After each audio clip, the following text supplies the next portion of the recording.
about 2 miles up the road, they're having some problems with slides into a thing called the Pacific Ocean.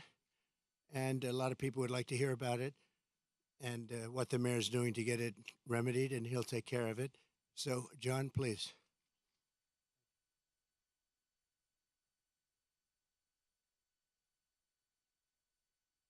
Well, I was only expecting to come speak with the president today, and he's gracious enough to invite me to speak to you all, which is an important moment for the city of Rancho Palos Verdes. In 2002, the Trump golf course opened up here, and they've been a great business here in our community. As the president mentioned, our city has been having a lot of issues with a landslide that's less than a mile from here. We have about 600 homes, several thousand residents that have been affected. They've lost power, gas, and it's been moving at an unprecedented rate for the last couple of years because of the rain. We believe we can solve the problem, but we really need the assistance of the state of California and the federal government. We have solutions out there for that, but the problem is bigger than the city of Rancho Palos Verdes, and so it's important that we get the attention and the help of the people of California and of the federal government. So I'm here to thank the president of having me here today. Obviously, I'm a tiny bit nervous. This is a very big deal. Oh, thank you. So anyhow, we very much appreciate you all being here, and of course, I know you're here for the president, but covering what's going on in our city is really important, and it's meant a lot to our community of 42,000 people, so thank you so much.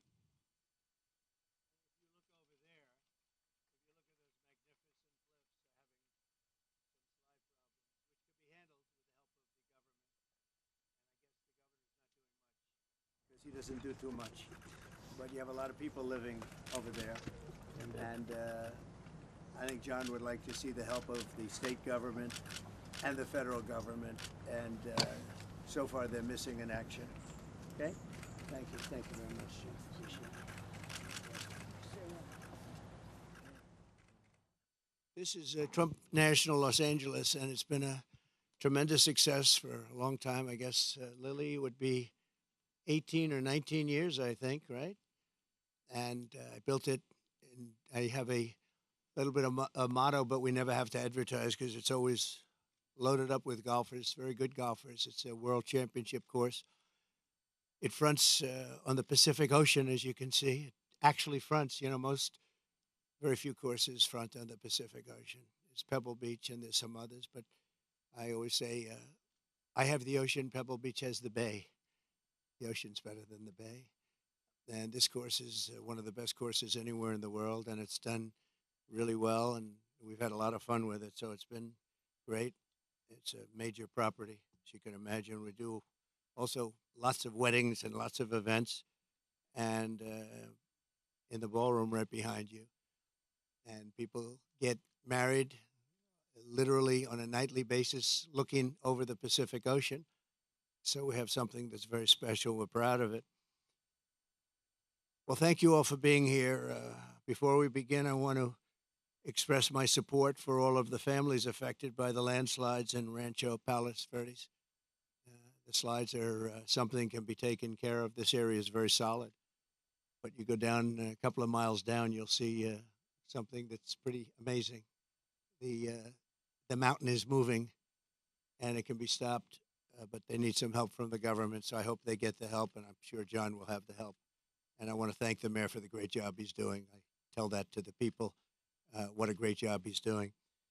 I just met with the mayor, and especially want to salute all of the public safety and emergency personnel who are working down the road, as well as the utility workers who are fighting to restore service to local residents. It's another thing when you live along the coast. Sometimes that happens. It's a little bit more difficult, but when they fix it, there's nothing like it. There really is nothing like it. I'm here today in California with a very simple message for the American people. We cannot allow Comrade Kamala Harris and the communist left to do to America what they did to California. The state of California is a mess with people leaving, and nothing's going to stop them. They're going to other states. Some are going to other countries. But what they've done, Gavin Newsom and Kamala, I'd almost say Kamala more so. She destroyed San Francisco and she destroyed the state. When you look at the kind of destruction that's taken place, it's all man-made or woman-made destruction too. It's things that should have never happened, but we're not going to let that happen with 4 more years of her in the White House, because if you have what happened to this country as what they allowed to happen in California and San Francisco, one of the great cities of the world 15 years ago, and today it's not in a very good position, to put it mildly, and the state, which is probably the best piece of real estate in the world, the state, you have the sunshine, you have the ocean, you have everything, you have the perfect weather, the best weather, and they've hurt it so badly, so badly. Decades ago, San Francisco was known as one of the most beautiful cities anywhere in the world. A friend of mine, a friend of a lot of the people here, Bob Tisch, used to say San Francisco is the best city in the United States, the best city there is. And he passed away a number of years ago, but he wouldn't believe it. He used to always talk about San Francisco as our greatest city. He owned Lowe's, good company, great company. And he would say it constantly, and now you see what's happened. And it can be brought back, just like our country can be brought back, because we're a nation in decline. The decline of this whole state is one of the sad chapters in what's gone on with the radical left lunatics that we have to put up with. As the San Francisco district attorney, Kamala was the godmother of sanctuary cities. She was right out there at the forefront, and also the movement of defunding the police. She was there right at the beginning. She boasted, quote, "We are a sanctuary city and we always will be." Well, they're sanctuary cities of crime. One of the people that Kamala gave sanctuary city to and put in as DA was Edwin Ramos, an illegal alien MS-13 gang member who savagely murdered a father and his 2 sons after mistaking them for members of a rival gang. She knew this, and she came to his defense. He had previously been arrested for robbing a pregnant woman and killing many, they say. Kamala refused to get him out of our country, and he went on to do very significant damage. She also gave sanctuary to illegal alien Ronnie Aguilera, who murdered a 14-year-old boy, nearly decapitating him with a sword. He enjoyed watching this take place with a sword by his hand. Kamala launched her tenure as DA with a San Francisco police group described as a, quote, fire sale for plea deals. They made plea deals. The only one they don't make a plea deal with is Trump. They go after their political opponent, especially when they haven't done anything wrong. You saw more charges were dropped yesterday in Atlanta, Georgia. It's all politically inspired. It's all against their political opponent. We won the case in the big case. They said the big case, the big case. I've completely won that case. The documents case in Florida. Case was thrown out with deranged Jack Smith, deranged prosecutor, that if he devoted his efforts to violent crime and to the border, which they should have, would be in a lot better position as a country. In one sweetheart deal, Kamala gave only 12 years to a monster known as David Taylor, who got high on crack and murdered a 65-year-old mother with a hammer and a pair of scissors. He wanted to come out, and she wanted to get him out as quickly as possible. In another plea deal, she gave only 6 years to a man who killed a disabled veteran with a knife and then left his body to rot in a bathtub. Kamala refused to seek the death penalty for a gang member who murdered San Francisco police officer Isaac Espinoza during a traffic stop, very innocent traffic stop.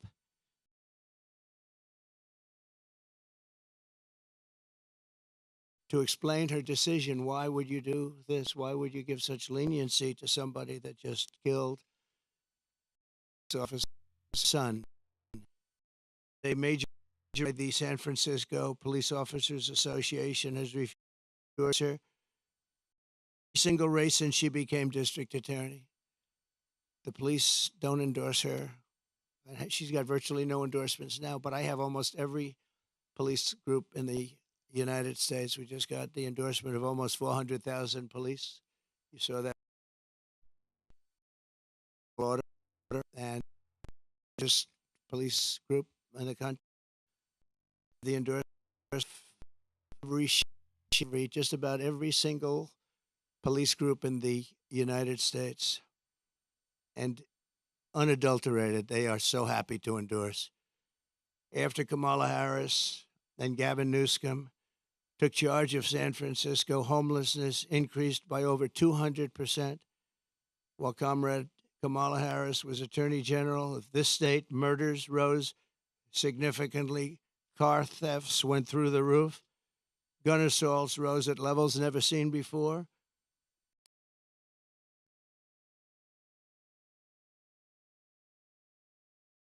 Attorney General, she defined child sex trafficking, assault with a deadly weapon, and rape of an unconscious person as nonviolent crimes. She put them in a new category as nonviolent. Now, as vice president, she's facilitated the largest wave of sex trafficking and human trafficking in history, the history of our country by far. And in case you don't want to write about it, which you should, because there can be no bigger scandal than this, we have, under this administration, 325,000 migrant children are missing. 325,000. In other words, take your biggest stadium in California and you could fill it up 5 or 6 times. Those are all missing children. Many of them are dead. Many of them are sex slaves and slaves of different nature.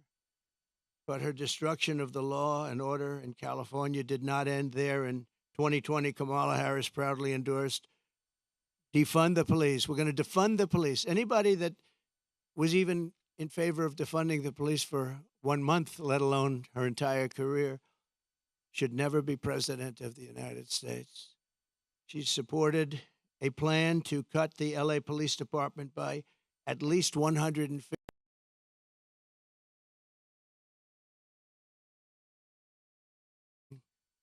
Very significant heights. Today, it's at the highest level it's ever been. Harris also endorsed the Marxist, Soros-backed prosecutor, George Gascon, to be district attorney of Los Angeles. And with Kamala's support, Gascon has unleashed hell upon the residents of Los Angeles, absolute hell. Kamala supported Gascon's decision to stop prosecuting criminals for trespassing, disturbing the peace, making criminal threats, loitering to commit prostitution, and resisting arrest. And these are some of the best areas in your state. They were left alone. They were protected by him, actually protected by him. They've been trying to get him out for a long time, but she helped. And this is where she's coming from as president. This is where she's coming from. This is why all of her policies changed. She was anti-fracking. She was anti-everything. And all of a sudden, she changed. Even the first question she was given at the debate gave one of the dumbest answers. They were asking about pricing and would you be better off today or 4 years ago? Prices have gone up at numbers that nobody's ever seen before. And just the concept of being better off, she didn't give the answer. She talked about when she grew up, nobody knew what the hell she was talking about.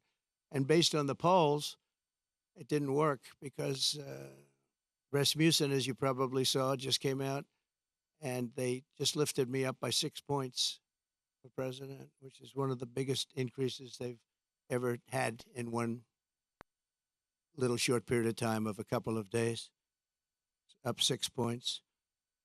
And I thought the debate was great. I thought I did very well, but I was fighting 3 people. I was fighting the crazy left radical lunatics at ABC, I think considered the worst, by me, considered the worst broadcaster out there. George Slopadopoulos, that whole group, they're bad. And I lost a lot of respect for David Muir. He came at me with things, and we'll go over it in a second, but I was right about the crime stats going way up. The fact is the FBI didn't report them, and we're able to keep the stats essentially flat.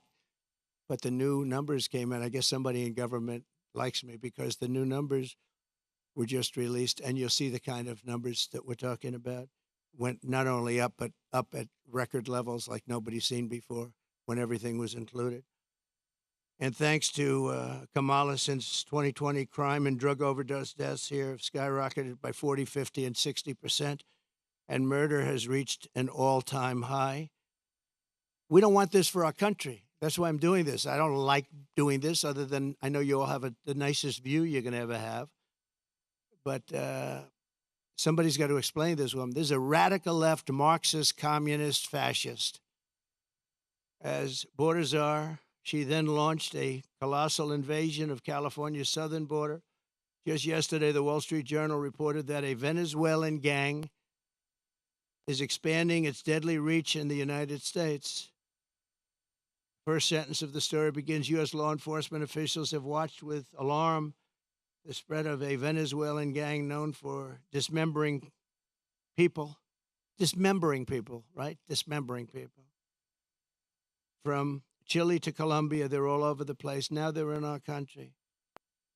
They're known as MS-13. They're considered the meanest, toughest gang in the world. In Long Island, not so long ago, two young 16-year-old girls were walking to school, and they carved them up with a knife. They killed both of them. They carved them up with a knife. They didn't want to shoot them.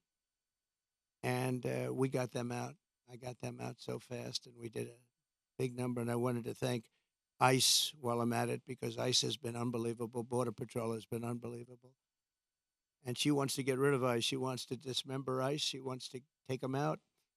And if you didn't have ICE, you'd have a problem in this country.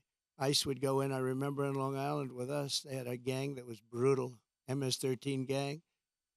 They came out of prisons from different places, and they formed for whatever reason. Long Island seems to be a place. And I'll never forget the scene of ICE going into a rat's nest, they call them, when you have a lot of them together, rat's nest. And they walked into that nest, and you just saw arms and fists and feet. Everybody was flying. And 3 minutes later, he saw it. 3 minutes later, they walked out with these guys, dragging them out by their feet and throwing them into paddy wagons and bringing them into jails. And then we got them out of the country and moved them back to where they came from, which Obama was unable to do when he was president. Obama was unable to do because the countries wouldn't participate. They wouldn't allow him back. But I called those countries, three of them. Guatemala, take a look. Mexico, too, to a large extent. And I think probably the worst of all, we had four countries. Colombia was rough. We had four in South America. But the South America is no longer the problem. We have bigger problems elsewhere. Guatemala, a lot of problems in Guatemala. A lot of bad people coming out. We called, I said, let me speak to the president. I told him, you're not getting any more foreign aid. They got $750 million a year. I said, no more foreign aid. Why? Because you send people over in caravans and you won't take them back, and they're criminals, and we don't want them in this country. And you wouldn't take them back with Obama. They would put planes on the runways, big planes on the runways, so you couldn't land the planes loaded up with prisoners. And I said, that's okay. You can keep doing it. We're not paying you 10 cents. And they called me back 20 minutes later, one of them the next day, three countries. And they said we would be honored to take MS-13 back. We like them very much. We're wonderful people. And we got them out by the thousands and thousands. We got them out. And that I attribute to ICE and Border Patrol. They're incredible people.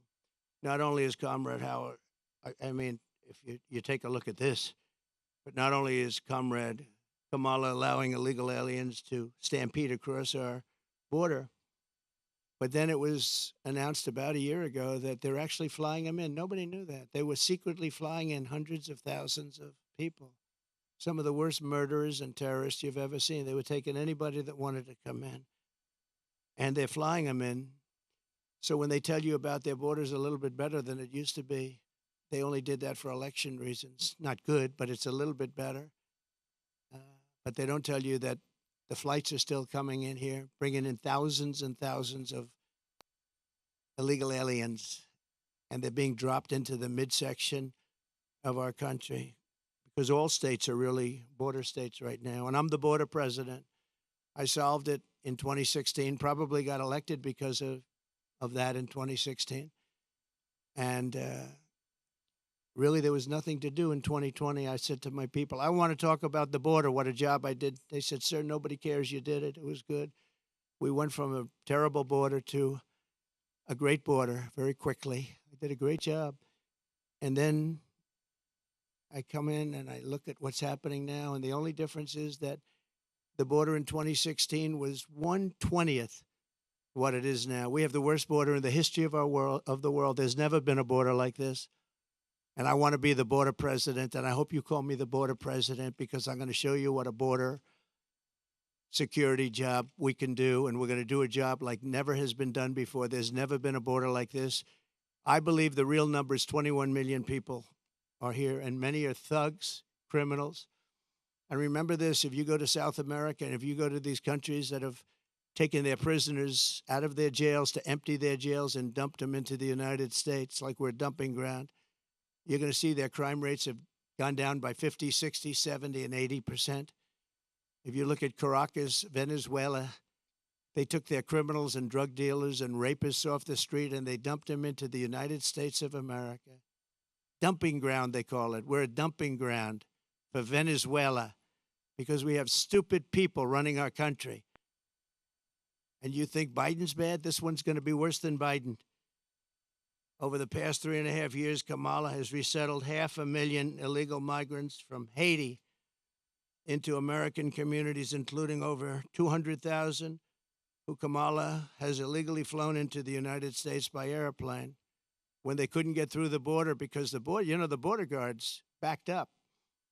They were refusing to let them in. They don't want it. They love this country. They're saying, you can't do this to our country. They flew them in right over the top of the border guards, and they're doing it right now. They're doing it right now. In Springfield, Ohio, 20,000 illegal Haitian migrants have descended upon a town of 58,000 people, destroying their way of life. They've destroyed the place. And people don't like to talk about it because even the town doesn't like to talk about it because it sounds so bad for the town. They live there. They're proud. They love the town. For years, it was a great place, safe, nice. Now they have 20,000, and I actually heard today it's 32,000. It's the new number. Illegal aliens are now coming in from all over the world, from prisons, jails, mental institutions. They're coming in at levels that we've never seen before. We cannot let this happen to our country. And I will be your border president, and I hope you call me a border president. I never thought I'd have to say that again because we fixed the border, and now it was 100% beautiful. And that includes fentanyl and drugs and everything else. We had it fixed, and now nobody's ever seen anything like it. And I guess they want to do it because we built hundreds of miles of wall, and we had hundreds of miles, I said, after we completed, much more than I said I was going to complete. And it had a huge impact. But after I completed it, we had all of this wall to be put up. It could have been put up in 200 miles, could have been put up in 3 weeks, would have been totally sealed, and much larger than I originally said, but it worked so well. We were doing so well. And not only didn't they put it up, they sold much of it for 5 cents on the dollar. Very expensive wall, has wires inside of it for technology. Hardened steel, hardened concrete, and rebar. They wanted all three. I did it as per the Border Patrol. I disagreed with the look. They said, sir, this is the only way. We had to put a anti-climb panel on top. The panel on top is an anti-climb panel. I said, I don't like the way it looks. They say, I know, but it stops people from climbing. I said, all right, we'll do it the way you want. A president has a duty to keep you safe. Kamala will turn America into a poor, violent, third world refugee camp. It already sort of is. We have elections that are a mess, and we have a border that's the worst of any border ever in the world. There's never been a country ever in the world that's allowed 21 million people to come across in a short period of time. And children and the children of American citizens are at the mercy of barbaric criminals. You take a look at what's happening in Colorado. The governor's afraid to even talk about it. The governor is a Democrat. Colorado, I hope you're going to vote for Trump because you're being stampeded by your own politicians. The governor can't talk about it because he can't go against the policies of these lunatics that want all these people to come into our country without knowing who they are. We don't even know where they come from. As of last week, I was told by Tom Homan, we had 168 countries represented over the last 12 months. In other words, people came in illegally from 168 different countries. Most people don't know there's that many countries. There's more than that in the world. We'll know them all pretty soon, I'm sure. In breaking news yesterday, the premier statistical agency at the Justice Department, you remember where David Muir tried to correct me when I said that crime is rampant like never before. He said, oh, no. He said, crime is going down. I said, where are you coming from? And, you know, you wouldn't have to need a Bureau of Justice statistics to know that crime is worse than it's ever been. And I guess they probably watched the debate and they heard this foolish man, this foolish fool make that statement to me that, no, crime is coming down. The FBI said it was coming down. The FBI defrauded everybody because what they did is they used statistics not including some of the worst areas and some of the worst cities.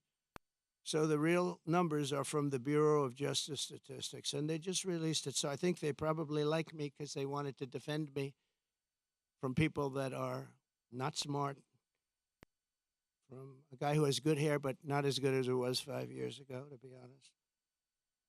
And they just released brand new numbers just out last night, late, showing that since 2020, so this guy, David Muir, was correcting me, the FBI.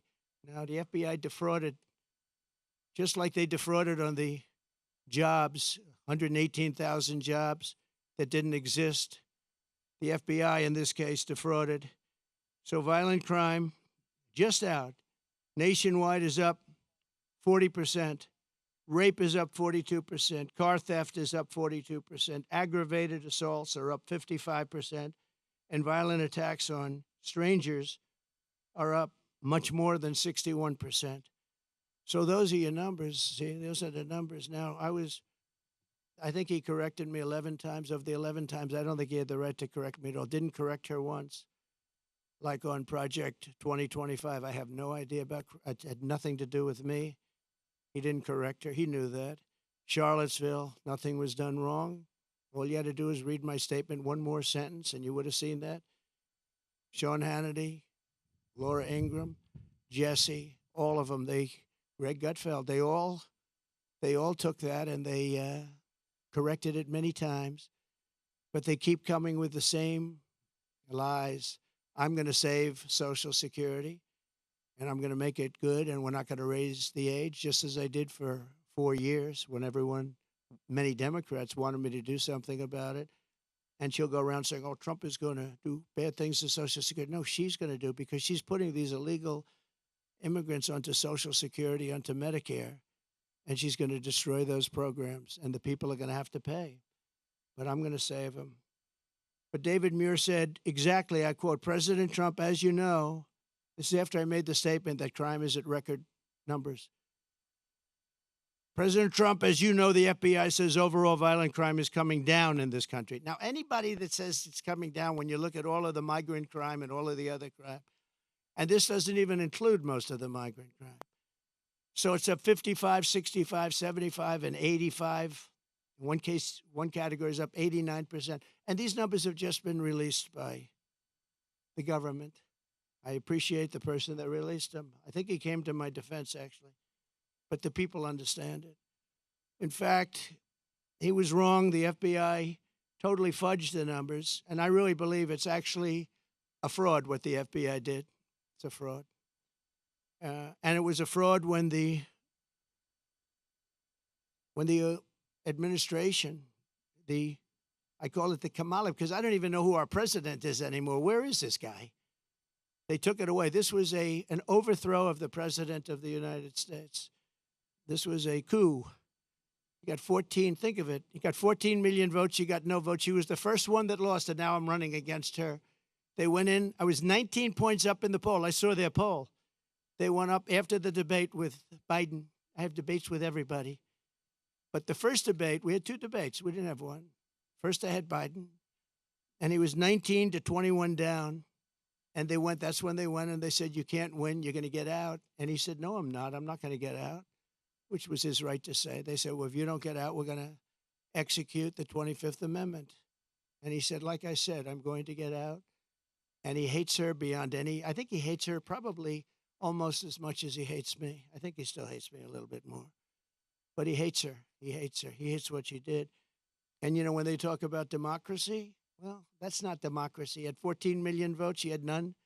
And she was the first one out of the 22 people or so that ran as a Democrat. She never made it to Iowa, first state. She never made it to Iowa. She was the first one out, and now she's running. So you tell me how that works. They wanted to be politically correct, that's all. But we're not going to let her destroy our country. In fact, the David Muir character, he's lost so much respect. Everyone's talking about him. He's a joke. And ABC News is a joke, too. But most of the fake news is pretty much of a joke. He said that the FBI, and he didn't know this, I guess, at the time. He probably did.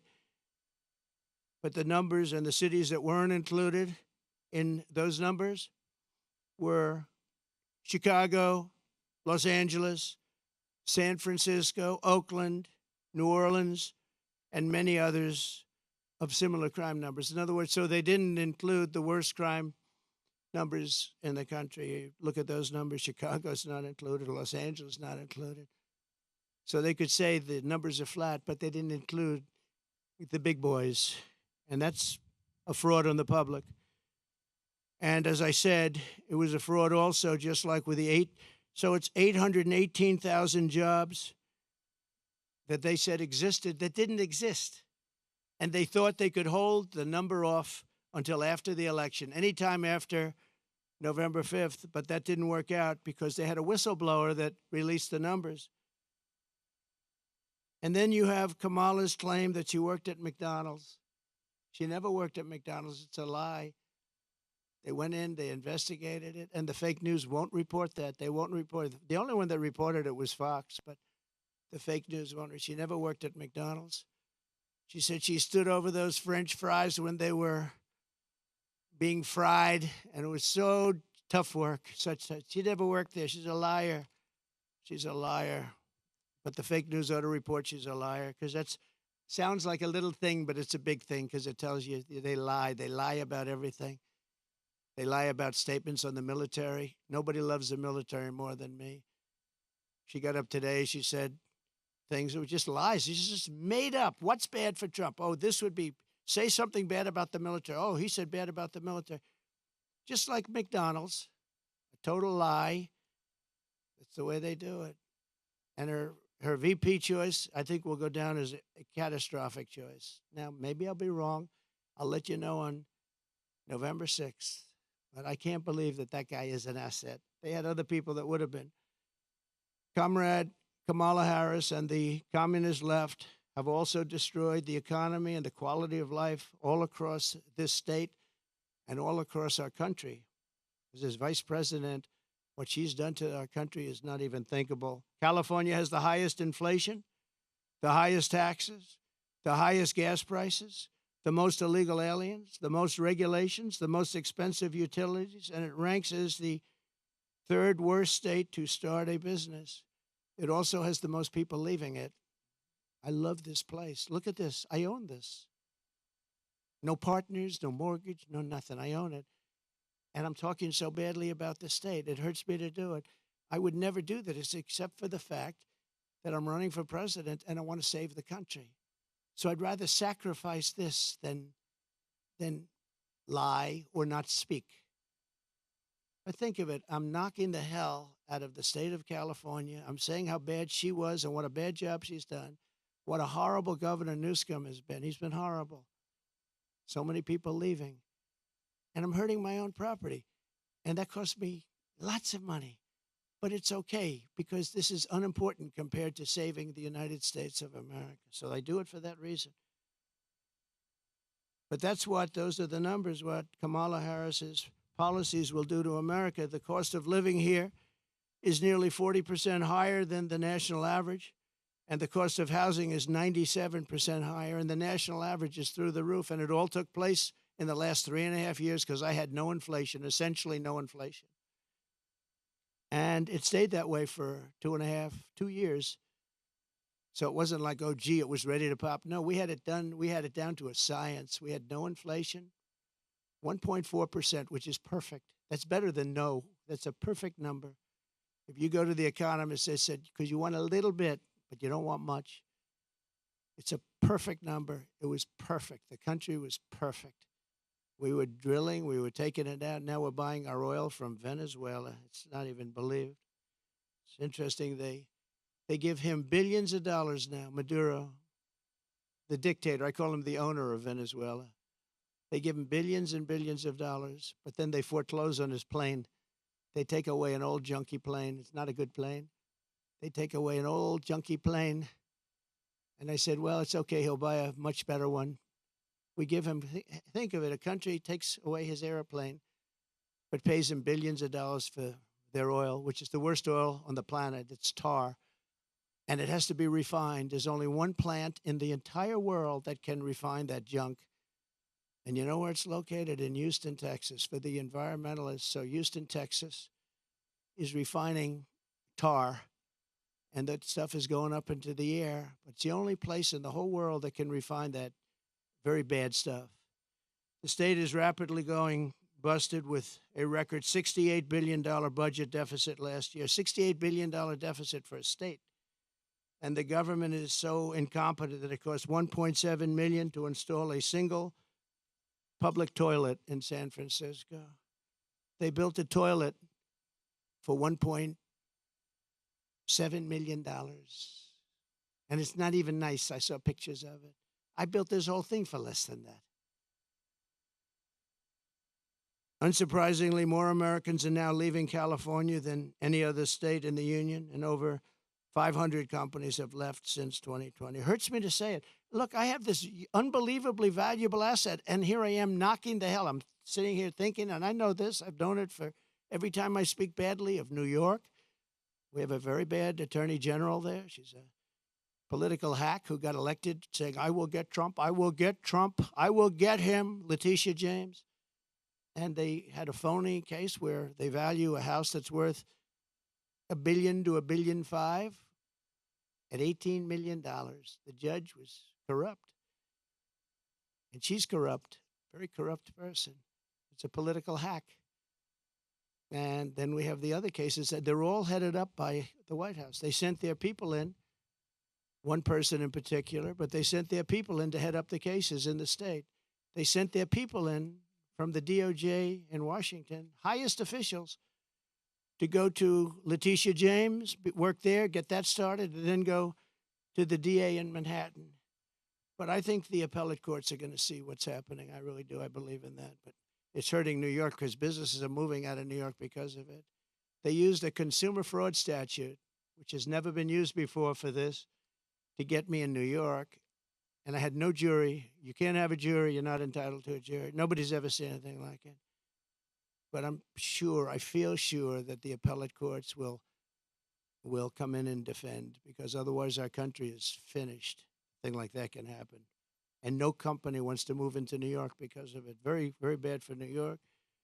In the face of this crisis, the Kamala Harris Democrats in Sacramento, they're in Sacramento and all over the place, just passed a bill that I think the governor's rejecting. I hope he rejects, but I think he was given a lot of pressure. $150,000 home loans for only illegal aliens.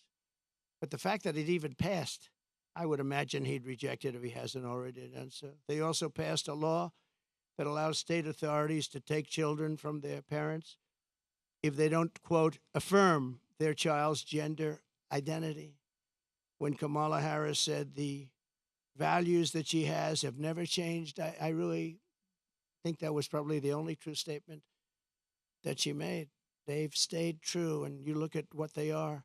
They're the same as what they were 5 years ago, 10 years ago.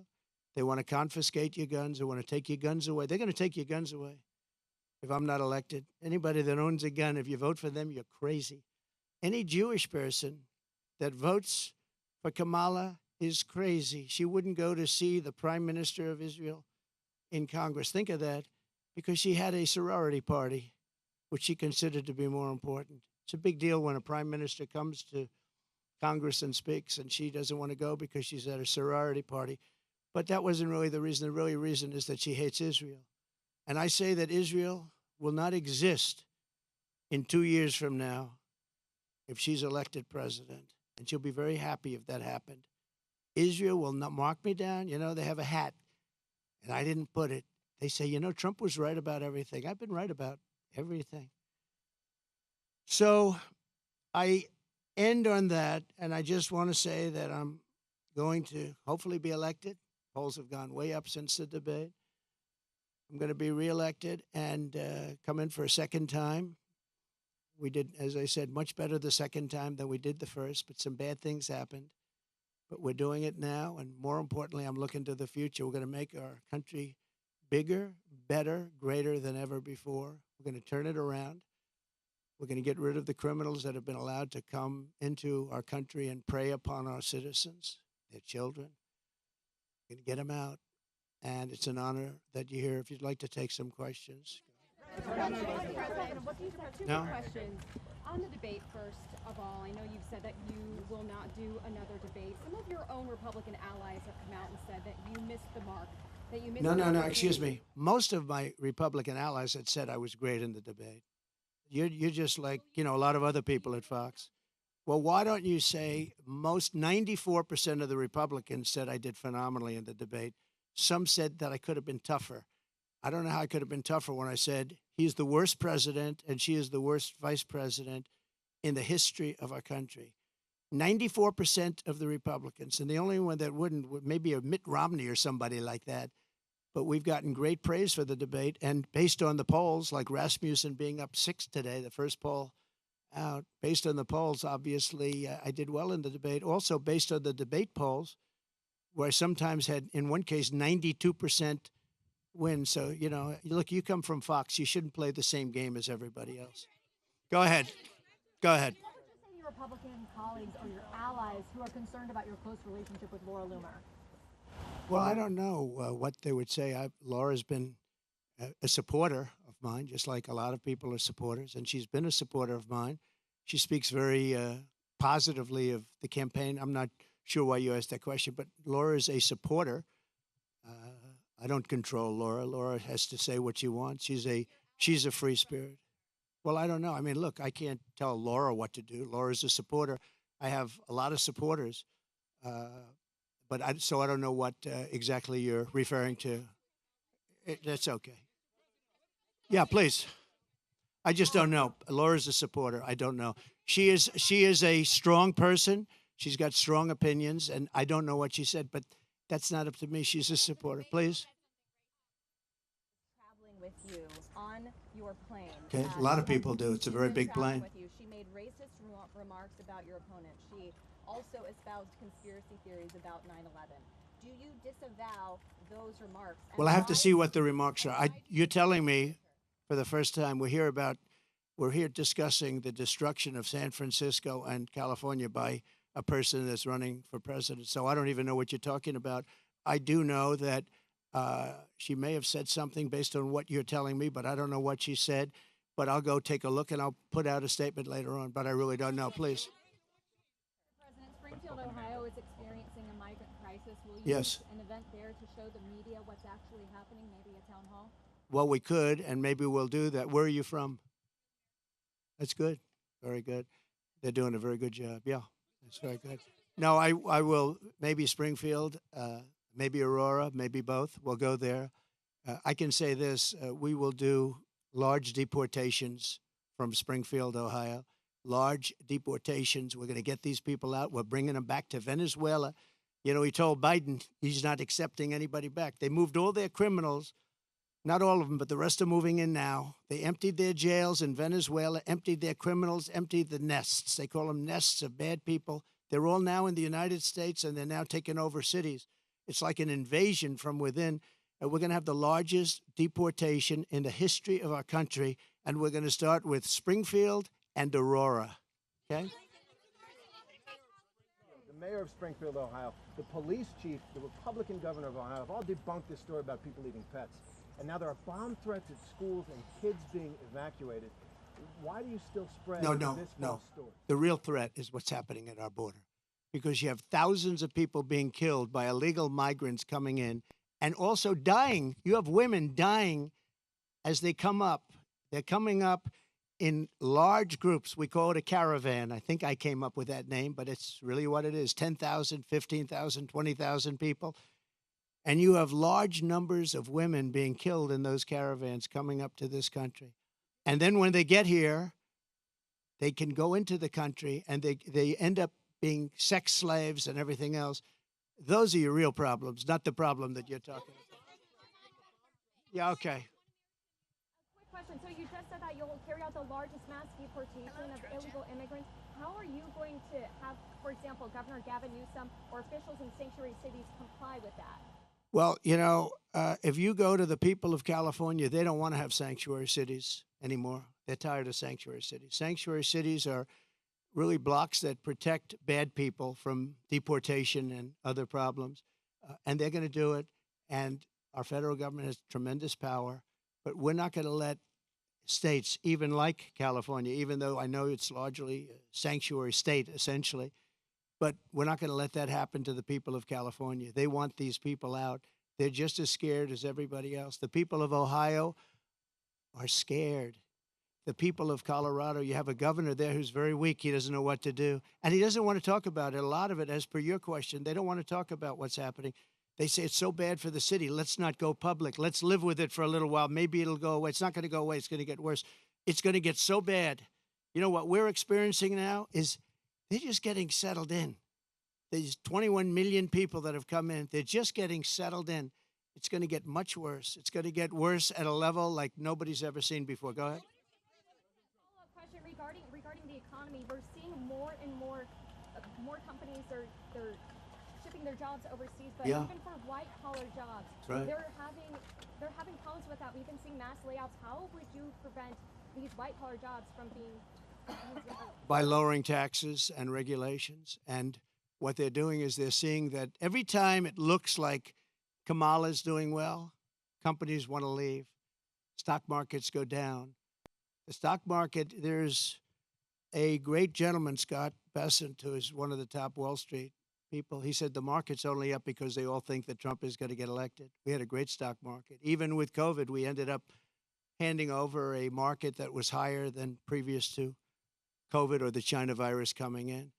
No, we are going to make sure that the taxes are going to stay where they are and or come down, ideally come down, both for the middle class and for corporations, because corporations put the people to work. We had the best numbers in the history of our country, by far, not even close. And there are companies leaving because they cannot stand what's happening right now to our country. And one of the reasons I'm doing this today is to let them know you're not going to have to leave because we're going to take care of the problem. They have a tremendous crime problem. Like if you're in Los Angeles, look at the crime numbers. And then you have the FBI lying about the numbers, saying the numbers went down. But anybody with common sense know the numbers are through the roof. I didn't know they were as high as they are. But think of it. How good is a person from a government agency that would release the numbers when they saw that I was unfairly targeted by ABC, and you could say by the FBI with false numbers. So I have great respect. I have to find out who that person is or who that group is, but I have great respect. Go ahead, one more. You okay? North Korea, Kim Jong-un, he just toured a uranium facility. The U.S. is saying that Iran is sending ballistic missiles to Russia. How, if reelected, how would you address the situation with our adversaries? I'll be able to make phone calls and solve most of the problems. I may actually have to meet a couple of times. But, Viktor Orban, and you've heard me say this, but it wasn't long ago, he said the only way you're going to solve the world problem is Trump has to be president again. And I don't say it. I didn't say it. I sort of would be embarrassed to say it. But he said everybody was afraid of Trump. He said China was afraid. Russia was afraid. North Korea was afraid. Everybody was afraid. We had no wars. We defeated ISIS in 4 weeks, and they said it was going to take 5 years, right? The generals in Washington. I went there and met a great general and some great people. And I said, go to it. And he took them out in 4 weeks, 100% of the ISIS caliphate. I flew there. I flew to Iraq, to the field, and they took them out in a very short period of time, short order. We have a great military, but, you know, a great military needs a leader. If you don't have leaders, then you end up with Afghanistan, the worst withdrawal from a country in the history. Look, I've gotten to know great people. I went to Arlington at their request, and I stood, and I was with them for hours, and I stood with them. They did a ceremony, and then they asked me if I'd go down to the graves of their children. They called them their children, that they always will be their children. And there were tears all over, as there should be. And they said, sir, could you take pictures with me by the grave of my son, in one case, a daughter? And I said, I'd love to. And I took pictures with them for a while, and then I left, and that was it. And I got home, and I got a call from the people in the campaign. Sir, the Biden people are saying that you did this for publicity. If people knew how hard it was to get there, because I was coming from a location that was very far away, and yet they were having the ceremony, and I really felt, you know, I had them up to Bedminster, most of the family members, and I got to know them. They're great people. Their sons and daughter, just as though Kamala shot them with a pistol in her hand or his hand, they were killed by Biden and Kamala. They were killed. They should have never left from that airfield. They should have left for Bagram. We should have never given up Bagram. Bagram now is controlled by China. The reason we shouldn't have given it up was not because of Afghanistan. The reason we shouldn't have given it up, 1 hour away from where China makes its nuclear weapons, and I wasn't giving it up. We were getting out quickly and effectively. I'm the one that got the numbers down to less than 5,000 soldiers. But I would have never left unless they fulfilled their obligations under an agreement. I had a wonderful agreement, but the agreement said you have to do this, this, this. They didn't do 3 of the first 5 things, so therefore they would have done it. Abdul was the leader, and he wouldn't have done it, and he would have never done that to us. And just in finishing up with that, and I appreciate the question, actually, but in finishing up with that, for 18 months, spoke to Abdul over the phone. For 18 months, not one American soldier was shot or killed. Not one American soldier was even shot at. Abdul understood. Don't do it. I said, don't do it, Abdul. Don't do it. And for 18 months, not one soldier was even shot at. And that's the way it's supposed to be, right? And then they had that horrible situation with the 13 dead, leaving billions of dollars of equipment behind. And leaving a lot of Americans behind, a lot of Americans. And you know what else? Leaving a lot of soldiers badly wounded. Nobody ever talks about them, but I do. All right, let's talk about California. You are claiming that we need to do major changes in this state. If you're president, what's the biggest policy difference for the people of California? And what would the nature of your relationship be with the leaders of California who you're calling scum? How do you get that? Well, I would have a great relationship with them. And what you have to do is start all over again. You cannot have these policies of high taxation. You can't have these policies of politics where you go after your politicians. You have to have an honest voting system because, you know, you don't have an honest voting system. They send out millions and millions of ballots. They go all over the place. Some people get 2, 3, 4, 5. You have a very dishonest system over here. If I ran with an honest vote counter in California, I would win California. But the votes are not counted honestly. It's a very dishonest system that you have in California. And I'd make it business friendly. Right now, it's business unfriendly. Look, Elon Musk is a friend of mine. He endorsed me very powerfully. He endorses me every time he speaks. He really wants to see us win because he knows we can do a great job and turn it around. He left California. I said to him, Elon, did anybody ever call you? It's a big company. He moved to Texas. A lot of people moving to Texas. Great state. Excellent governor and excellent lieutenant governor. Great people. They love entrepreneurs. They love the people that live there. They want to keep their taxes low. Taxes are way too high here. But I said to Elon, so you have a big company and you're moving it to Texas from California. Did anybody call you, like the governor, to try and get you to stay? No. Did anybody see you write a letter, do anything to try and keep you to stay? You have thousands of jobs. He said, nobody ever called. There'd be so many things you could do. This would be the easiest place to turn around if they knew what to do. Look at it. I mean, look at the weather. We're standing out here on the Pacific Ocean in the most beautiful weather.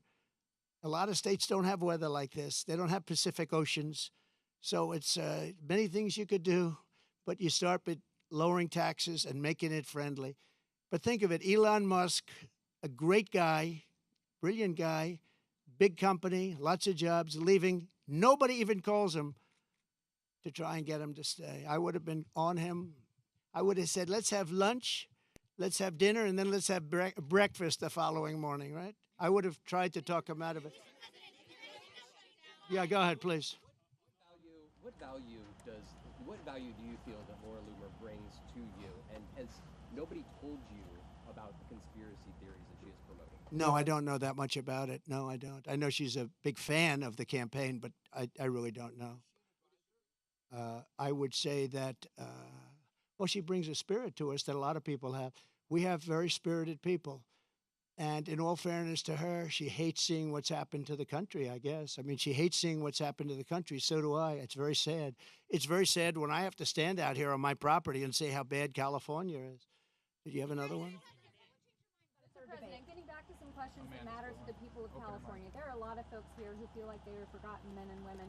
The state government doesn't seem to care, but you are coordinating with the local mayor. What can you do to help this community either now or when you get elected? Well, we're going to help them, and I told John, the local mayor, but I told John we're going to help him with his slide problem. You know, there are ways of fixing that. We discussed it. He knows better than anybody. And he needs help from the federal government. He needs help from the state government. And it's a very wealthy area, but you also have people living here that are elderly and have fixed incomes and have houses that are going to be, you know, shoved into the Pacific Ocean if something's not done. And he wants it taken care of. He's a great mayor. He wants it taken care of. He wants nothing for himself. He just wants to help these people. And John, I think you said you have about 600 houses on the site that's sliding. And he'd like to be able to save those houses for people, that some of which will never be able to have a house again. You know, it's pretty sad. Media shares are down about 75% from their peak in March. Your lockdown provision ends soon. Will you sell your shares? No, I'm not selling. No, I love it. I mean, I use it as a method of getting out my word. You know, when it opened, it went way high, but then the SEC gave us nothing but problems. We had to go through a long process with the SEC. But people think that I'm leaving. That's why they're down, because if I leave, you know, it's different if I leave. But I'm not leaving. I love it. I think it's great. Mechanically, it works the best. And again, I'm friendly with Elon, and Elon would love me to come over to X, but I just, you know, I have close to 100 million people on X. I had 230 million people on X, and then they shut me down, and I said, I'm not going to let that happen again. You know that. I had hundreds of millions of people on X and Facebook and Instagram, I think more than anybody. Zuckerberg told me at the White House, he said, congratulations, you're number one on Facebook. This is a number of years ago. And then all of a sudden, I went from being number one to having no voice. And after about 2 or 3 weeks, because I have a lot to say, I put out old-fashioned press statements, like a press statement. And they got really successful, and they did very well. And then we built this platform. And the reason I built it is because I don't want to have my voice shut down. But a lot of people think that I'll sell my shares. You know, they're worth billions of dollars, but I don't want to sell my shares. I'm not going to sell my shares. I don't need money. And it is for me, it's a great voice. It's a great voice. And it's a voice, it works so well. And we just won, as you know, we got final approval from the SEC. It took us a long time. And that really turned it off. You know, when I originally opened that stock, it went from about 2 to about 182. Did you know that? It was the biggest increase in the history of the stock market. I believe, you know, I have to say I believe, because you're going to find one company, maybe more, who knows. But I believe it was the single biggest movement. And I think I was worth $61 billion from that one stock. And then we had nothing but problems with the SEC. And it gets whittled down. But I didn't do it for the money. I did it because I really wanted to have a strong voice, and it's a great voice for me. And as long as my voice is on there, it's going to always be good. But a lot of people think the reason it's down is that a lot of people think I'm going to sell. And if I sell, it wouldn't be the same. I can understand that. But I have absolutely no intention of selling. Okay? Started talking about this community of Palos Verdes. You talked about California. We have fires raging to the east. I agree. Miles from I here. agree.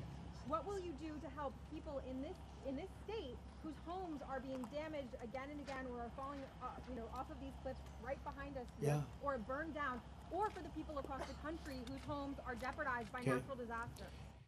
This is my favorite question of the day.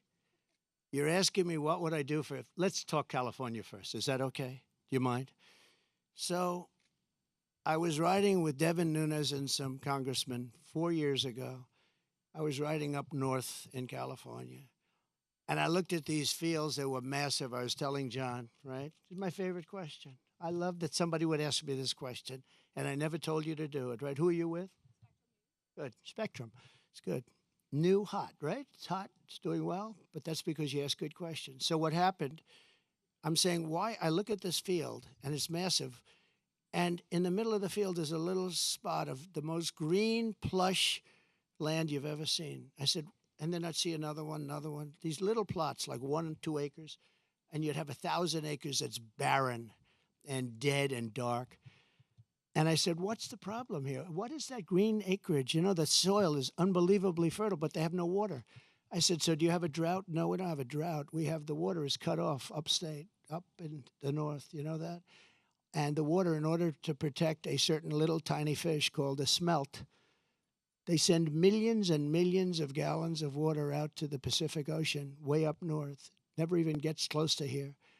And you know, in Los Angeles and Beverly Hills, all these rich areas, they want to give you like 38 gallons of water to use. You buy a house for a lot of money, and then you're allowed to use 38 gallons of water. But you have no water down here. And the reason you have no water, you have the canals. The reason you have no water is because Gavin Newsom didn't want to do it. I had it all done. I had the Department of Commerce at the time. Believe it or not, they're the ones that rule on this particular issue. So you have millions of gallons of water pouring down from the north with the snow caps in Canada and all pouring down. And they have essentially a very large faucet. And you turn the faucet, and it takes 1 day to turn it. It's massive. It's as big as the wall of that building right there behind you. And you turn that, and all of that water goes aimlessly into the Pacific. And if they turned it back, all of that water would come right down here and right into Los Angeles. They wouldn't have to have people not use more than 30 gallons and 32 gallons. They want to do that, you know. They're trying to do that. And you have so much water, and all those fields that are right now barren, the farmers would have all the water they needed. And you could revert water up into the hills where you have all the dead forests, where the forests are so brittle, because no place is like California. I go to Austria. The head of Austria tells me, you know, we have trees that are much more flammable than what you have in California. We never have forest fires because they maintain their forests. And you have all that water that could be used as water, what they call water flow, where where the land would be damp. And you'd stop many of these horrible fires that are costing billions and billions of dollars by the federal government, et cetera. So one thing I'm going to do for California, vote for me, California. I'm going to give you safety. I'm going to give you a great border. And I'm going to give you more water than almost anybody has. And the farmers up north are going to be able to use 100% of their land, not 1% of their land. And the water is going to come all the way down to Los Angeles. And you're going to have more water than you ever saw. And the smelt is not making it anyway. In fact, they make and grow smelt because it dies all the way up and down the line, and they put stuff that was artificially made. You know that. So you're going to have water in California at a level that you've never seen before. The farmers are going to do great. Those fields are going to be all green instead of 1% green. And maybe even more important, you're not going to have illegal immigrants pouring into your country and killing your family. You're not going to have the problems that you have right now. We're going to lower your taxes. We're going to bring the car industry back because your car industry is gone. We're bringing it back to Detroit at levels that you'll never see again. We'll bring it back to better than it was 30 years ago. But with this group, everything is dead. The automobile industry is dead. The water coming here is dead. And Gavin Newsom is going to sign those papers. And if he doesn't sign those papers, we won't give him money to put out all his fires. And if we don't give him the money to put out his fires, he's got problems. He's a lousy governor. And he treated me very nicely, and I treated him very nicely when I was president. But he's done a lousy job. But there's a case. I said, Gavin, will you sign? It took him like a month and a half or 2 months, and then he decided for political reasons. And then we got hit with COVID, and we had to solve another problem. But you're going to have so much money, Mr. Mayor. You're going to have so much money from economic activity and growth. And you're going to have water like you never thought. Now, in your case, maybe you don't want so much water. But we'll bypass your beautiful area. But we have tremendous amounts, millions of gallons of water that's shoved right into the Pacific Ocean where it doesn't make a dent. And all of that water is going to take care of California. And nobody can make a bigger promise than that. You're not going to have to do desalination plants, which a lot of people want to do. Very expensive to do, but it's better than the alternative of no water. So California, vote for Trump. And you're going to have water, and you're going to have growth, and you're going to have prosperity. And all those people that are leaving are going to really come back. Thank you very much. Thank you. Mr. President, this morning, tens of Steve Garvey. Why have you not endorsed Will you endorse Steve Garvey? Will you endorse Steve Garvey? Shut down if Johnson can't get the say back. What's your closing argument to the people of California? Thank you, everybody. Will you endorse Steve Garvey against Adam Schiff? Mr. President, I hear this morning, tens of thousands of Boeing factory workers on our Oh, that's so sad. There's a concern about what this could mean for the airline industry. Very bad for the industry, very bad for Boeing. Well, somebody's got to get it. I will get it. So. Will you endorse Steve Garvey against Adam Schiff? I don't know much about Steve Garvey. I think he's made a big mistake because he hasn't reached out to MAGA. And if he doesn't have MAGA, he's got no chance. So he has not asked for your endorsement? Well, I haven't spoken to him. I'm hearing he wants the MAGA endorsement, but he's got to call me. But if he had MAGA endorsement, he could win. If you had an honest election, he'd win. But you don't have an honest election. And you have one of the sleaziest politicians in history, crooked Adam Schiff. He's one of the most disgusting human beings. And to think he's going to be a senator, that's why you need me as president, because this guy is a sleazebag. Adam Schiff, to represent this area, is impossible to believe. Steve Garvey's a nice guy. I don't know him at all. But if he doesn't reach out to MAGA, he is absolutely... Mr.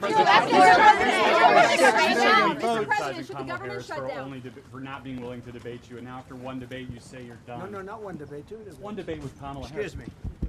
I ran against crooked Joe Biden. I had a debate. They say I won by 19 or 21 points But or you're running something. against Wait a Kamala minute. Harris now. I ran against, then all of a sudden they put her in. Shouldn't have done it. Very undemocratic to do it, but they did. I'm fine with it. We had a debate. I obviously did very well. I'm leading in every poll by a lot, picked up a lot. I thought it was a great debate. We had crooked announcers. We had crooked anchors. Plenty of polls that show you David Muir. trailing, Mr. David President. Muir. Well, Why not debate not her that second? I've seen. Don't the American people Mr. deserve to President, see you you know on what? stage with her a second?